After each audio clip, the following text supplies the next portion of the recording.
Killing a person is horrifying. We shudder when we hear about human sacrifice. Stories of the Holocaust revolt us. Reports of mass shootings outrage us.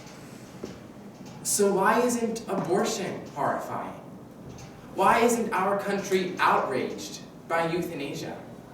Why aren't these deaths revolting? Because supporters of abortion and euthanasia have found the perfect excuse for these terrible actions. The victims aren't people. If a fetus can't survive outside the womb, it isn't a person. If a man is comatose, he isn't a person. So there is nothing objectionable in ending the life of either of them. Let's look at what pro-choice advocates are saying about the personhood of the fetus. In an article published January 5th, 2005, in the Journal of Medical Ethics, Kenneth Hima says that in order for a fetus to be a person, quote, it is necessary that there has been some electrical activity in the brain, close quote. Mr. Hima is saying that at some point after conception, there will be electrical activity in the brain, and at that point, personhood begins. Can this really be the truth about personhood? Can it be that the beginning of personhood is electrical brainwaves? Can it be that in order to know if someone is a person, we have to have the technology to detect electrical activity in the brain? Could it be that Mr. Hima is right? No. If anyone has ever been wrong, Mr. Hima is wrong.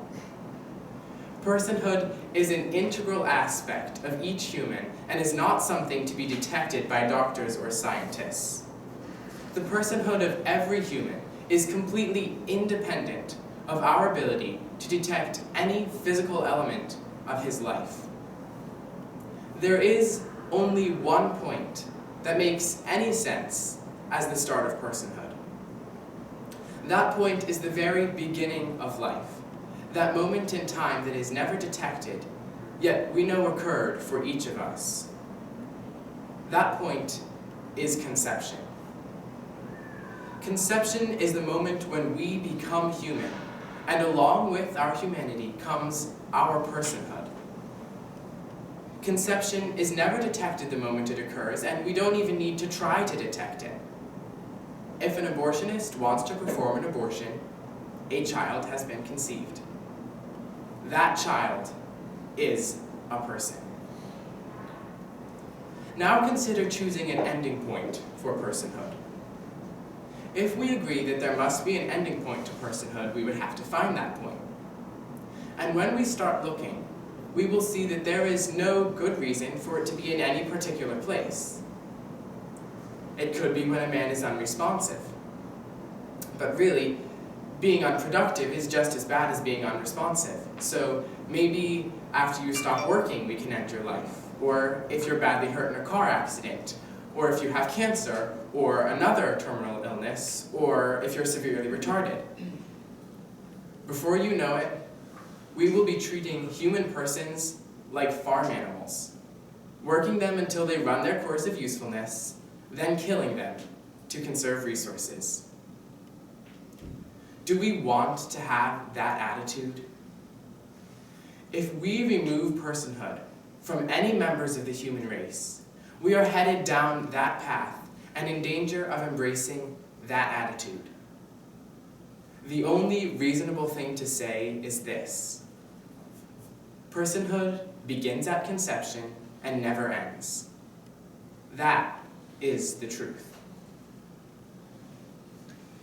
It is obvious that personhood begins at conception, and that the notion that we can declare an end to personhood is completely and truly false. It doesn't make sense, and it leads us down dangerous paths that can only end in cold, unfeeling selfishness. So we reject this notion. We reject the notion that we reject this selfish path, which leads us to destroying others' lives, even if it saves us a little time or money or hardship. But remember this. My final point for you is we must reject this selfish path because of our knowledge. By my knowledge of the child in the womb, I acknowledge the personhood of my nephews and niece while they were tiny embryos.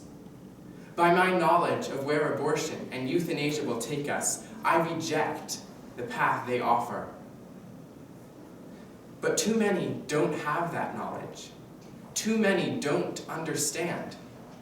So we must seek to inform those who, like Mr. Hima, don't understand. For once they do, they too must reject the terrible paths of abortion and euthanasia.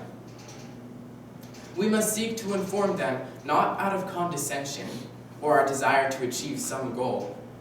We must do it out of love. For it is only through love that we will overcome the hatred that is abortion and the evil that is euthanasia.